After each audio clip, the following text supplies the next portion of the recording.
સુરતના કામરેજમાંથી ઝડપાયો શંકાસ્પદ ઘીનો જથ્થો જ્યાં કામરેજના ધોરણ પારડી વિસ્તારમાં ફૂડ વિભાગે દરોડા પાડ્યા 26 લાખથી વધુની કિંમતનો ઘીનો જથ્થો જપ્ત કરાયો છે। 1484 કિલો પામોલીન ઓઇલનો જથ્થો પણ જપ્ત કરાયો તો તેની સાથે 285 કિલો સોયાબીન ઓઇલ જપ્ત કરવામાં આવ્યું છે। હિન્દવા ઇન્ડસ્ટ્રીયલ એસ્ટેટના ગોડાઉનમાં દરોડાની કામગીરી હાથ ધરવામાં આવી જ્યાં પોલીસને સાથે રાખી ફૂડ એન્ડ ડ્રગ્સ વિભાગની ટીમ પહોંચી।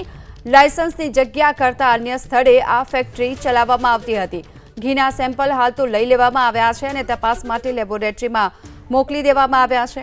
જે ગોડાઉન અહીં ચાલી રહ્યું હતું જ્યાં શંકાસ્પદ ઘી બનાવાતું હતું ત્યાં ગોડાઉનને બહારથી લોક કરી અને અંદર આ ગોરખ ધંધો ચાલતો હતો।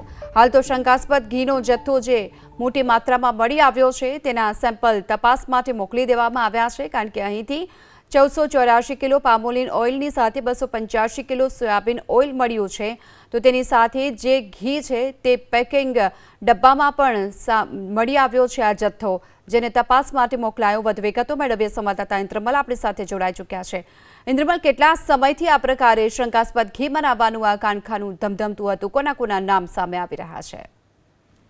બિલકુલ કેટલા સમયથી આ બનાવવામાં આવતું હતું તે હાલ માહિતી નથી મળી, પરંતુ અંકિત રાજેશ મોદી નામનો જે વ્યક્તિ છે તે આ જે કારખાનું છે તે ચલાવતો હતો। ખાસ કરીને મહત્વનું છે કે આ જે કેવલ ફ્રૂટ પ્રોડક્ટ્સ નામનું જે આ ફૂડ અને ડ્રગ વિભાગનું જે લાયસન્સ હતું તે કામરેજના નવાગામ વિસ્તારનું હતું, પરંતુ આ લાયસન્સ પર જે આ ફેક્ટરી શંકાસ્પદ ઘી બનાવવાની જે ધમધમતી હતી તે કામરેજના ધોરણ પારડી ગામે આવેલા હિન્દવા ઇન્ડસ્ટ્રીયલ એસ્ટેટની અંદર ધમધમતી હતી।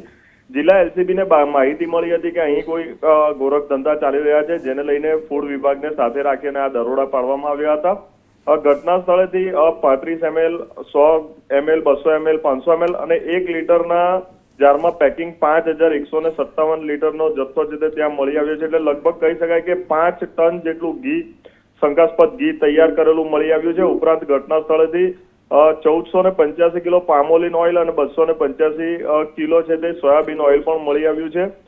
જે જગ્યાનું લાયસન્સ હતું ખાસ કરીને નવા ગામનું, પરંતુ જે ફેક્ટરી ચલાવવામાં આવતી હતી તે ધોરણ પારડી ગામે ચલાવવામાં આવતી તે પણ સૌથી મોટો મહત્વનો મુદ્દો છે।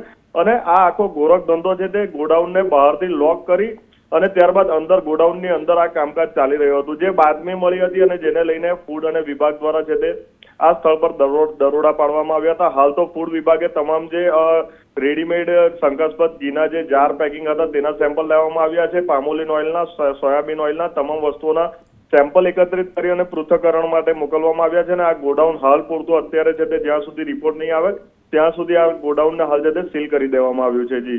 જી આભાર આપનો આ સમગ્ર માહિતી માટે।